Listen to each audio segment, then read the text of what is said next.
Hey y'all, Kerry Werner, BikeFlights brand ambassador, here to explain one of the most common misconceptions with packing a bike, and that is proper dropout protection. It turns out that once you take your wheels out of your frame, the dropouts are no longer supported internally by the hub and axle. So, outside compressive forces can push your frame and fork legs together. This is even true when you put your through axle or quick release back in your dropouts. So no, through axles do not protect your dropouts.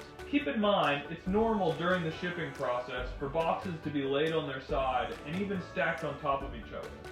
The advantage of this is that the boxes can't tip over.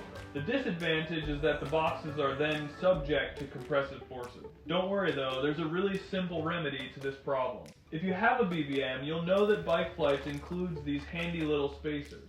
Depending on the generation of BBM you have, you'll either have a PVC, cardboard, or adjustable spacers. The generation I have has the rolled cardboard spacers. If you don't have a BBM, no stress.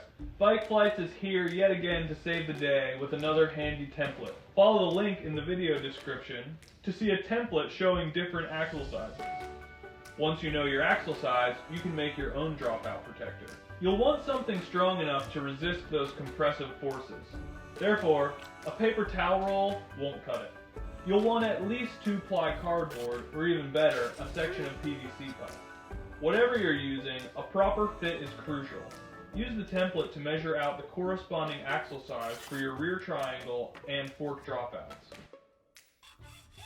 As you can see, the through axle holds the protector in place, and once in place, this prevents your frame or fork dropouts from flexing inward. Now you can tuck your bike safely into the box and go off on your next adventure. Give this video a like, and for more helpful packing and shipping related videos, subscribe to the BikeFlights YouTube channel. Thanks for watching.